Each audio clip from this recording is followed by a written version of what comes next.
My name is Kevin and I collect old irons. To begin this particular video, let's talk about the broad history of irons. American irons and collections generally go back to just about the 1830s and on up. And that is the beginning of mass production in the United States, when many American manufacturers were coming up with innovative designs. There are older irons in the American experience for sure, but they were generally blacksmith and by and large very simple and lost to us. But there is a lengthy European history going back to the 1300s at least. That is more than 500 years previous to the middle of the 1800s. And we need to talk a little bit about that context. To begin, in that European diversity, there are various categories that aren't found in America at all. Amongst those irons that have a recognizable iron shape to them, most of the irons were either charcoal, which will be a subject for another video, or slug irons. And by slug irons, I mean irons that are hollow on the inside, usually have a door in the back, and a metal slug. There would be multiple of these slugs in the fireplace or hearth, and one would take some kind of a clamp device, pick one of these things up, put it in here, use it for as long as it remains hot, take this and replace with another. These slug irons again have a very long history. We're talking 500 years, a lot of different countries, and within those countries there is differences in class structure, from relatively ordinary people using relatively simple irons to the irons that were manufactured for use in the great estates. My collection concentrates on American irons. I only have a few European irons to show that broader context, and my specimens are of that simpler realm. The better irons, the really good irons, are very expensive. These are irons that are made by the artisans of their age. They are gorgeous, they are intricate, oftentimes interestingly engraved, and so forth. And those irons go for the several hundred to several $1,000s or more. Kate and I have visited various of the major iron collectors in Europe, and on multiple occasions, one of these collectors, me being a visiting collector, would take an iron and put it in my hand and say, "Look at this." And I'm looking at an absolutely gorgeous iron, lifting a door, pulling out the slug and all that. The value of this individual iron being more than the sum total of my collection and my house. There are some very, very pretty irons out there. But let's just take a look at some of the more simple irons that I have to get a little bit of an understanding of the group. We'll start with this one that I've shown already. This is an iron of country undetermined. It could be any of a number of different countries. Again, the door swings open, the slug comes out. This is a cast iron, though cast in brass. There are some numbers for the different pieces, but otherwise there's no markings in terms of manufacturer or dates. I think that this is probably late 1800s, early 1900s. This iron is from England. There's a lot of these in England. Consequently, they're pretty common, come in various sizes, of course. The English call these box irons. It does have a boxy look to it, a very short handle with a door and back that lifts. I have a special liking for the irons with the round backs. These are usually Northern European, Denmark. I think this one is from Sweden. It does have a door that lifts in the back and a slug. This one I think is probably early 1800s. I recently picked up at an iron auction a small version from the 1700s for $50. And actually all these irons that I've shown you thus far can be had for less than $100 because they are relatively common. And they do make their way to the United States, so available in auctions here as well. Let's move to, here, before that, let's take a look at this one next. This one is representative of some of the wide diversity in irons. We're looking at a copper or a copper alloy. There is a door in the back. For this one, the door swings out. And there is 2 posts and a nice wooden handle. On the top, there is, for this iron, fairly simple engraving, something of a tree with some leaves on it. These kinds of irons are quite common. This one, less than $100.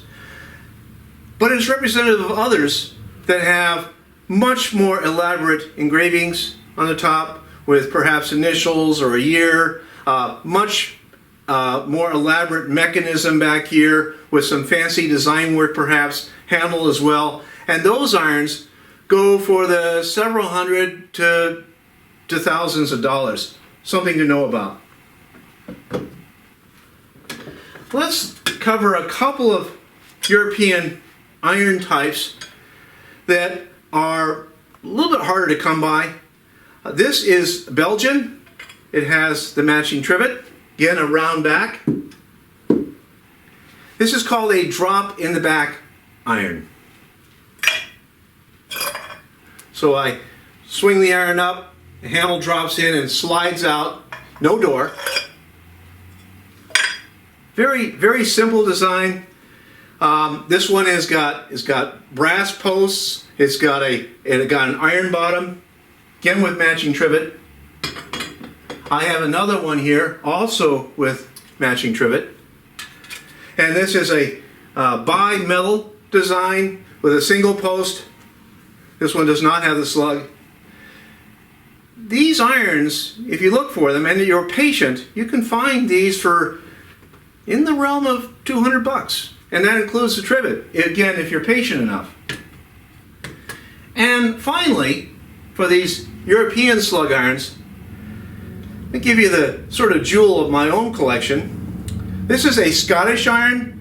Let me give you a little bit of the background on these Scottish irons. They're, according to the story, they are made by Scotsmen that worked in the coal mines, and they would make these irons for their beloved prior to the wedding. Again, fairly simple design, but notice the elaborate posts and the elaborate handle. Handle comes off. There is a slug within here. So these, by the story, are made by coal miners for their wives-to-be. Surely they're made otherwise as well. Values here, $500 to $1,000 or more. This is in the lower range. They get more elaborate. All of these are unique unto themselves. They're all individually made. I have visited European iron collections that have 10 or 20 of difference of these. But there's something of a warning that should be said here somewhere along the way, particularly with regard to these more sophisticated, more expensive European irons. This is a relatively simple construction in areas where there are some very good craftsmen. So when you have something that is of this value and craftsmen in an area that needs some money, there is the incentive for reproductions to get onto the market. And you have to have some kind of expertise if you're really going to do some serious collecting in that arena.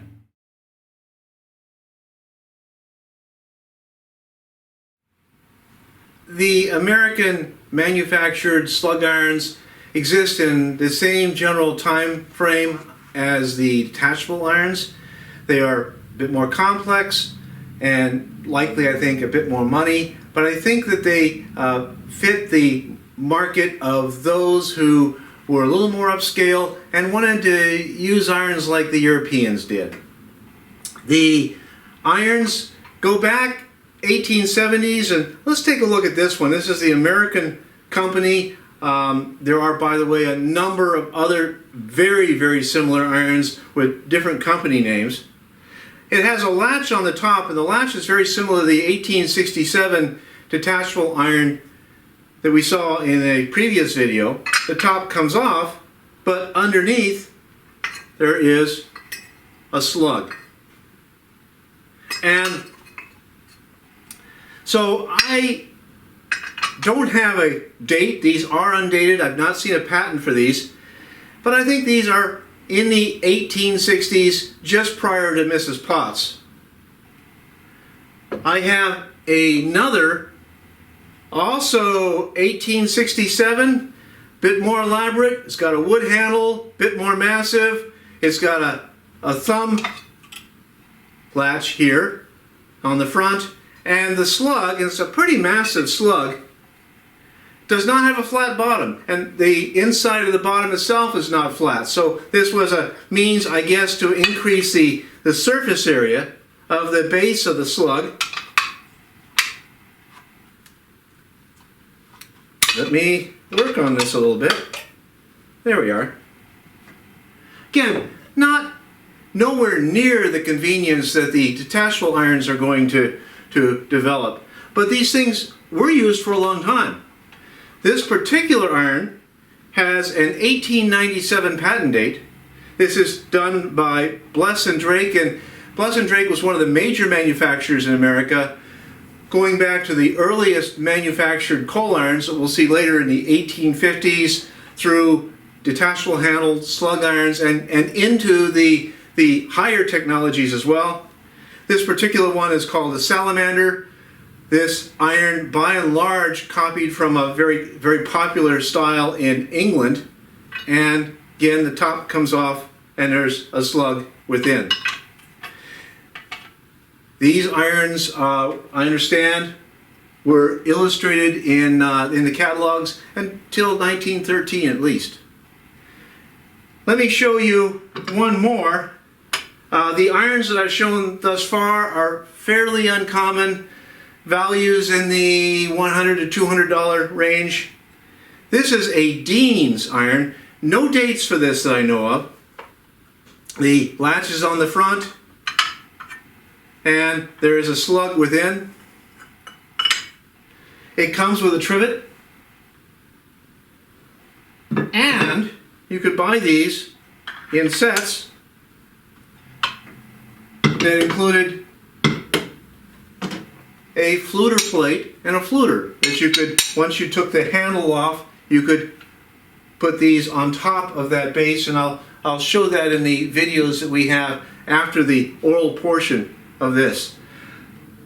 Dean's, fairly common. You see the fluters, you see the irons themselves, values something less than $100. And from here, let me talk about one of my favorite people in iron making history, a person named Nelson R. Streeter. And he was a businessman, a very interesting person, wrote poetry amongst other things and published that. My colleague Rick Tyler has researched this group a lot. He has a book in progress that we're all waiting for. But let me show a couple of the products of his mind. By the way, Streeter also, and his company also produced the sensible irons that we've seen before, and we'll see some more of again, I think, later on. This one has a trivet. This trivet's quite common. This is the N.R. Streeter Magic. That was his trade name here. It says Magic underneath here. There's a slug within. And again, you could put a fluter plate on top of this now. And let me show the piece de la resistance. I haven't got that pronounced right, I'm sure. Beautiful iron. This again, the NR Streeter Magic fluter and polisher. Handle comes off, and the slug within. Beautiful, beautiful irons. And again, many varieties and many different kinds of fluter attachments. And as a final American slug iron, let me show you this. This is a group of irons patented by Horace Carver, 1899. It is a revolving iron, so I have the bottom flat surface. I can turn it to another flat surface, changing the slug in the meantime. I also have a rounded surface in which I can impress a design into my fabric. It is a slug iron. I have a door that opens here. I also have the, quite rare in my experience, an original lifter for this. So I can take the slug out. This particular slug has a toll painted design in it.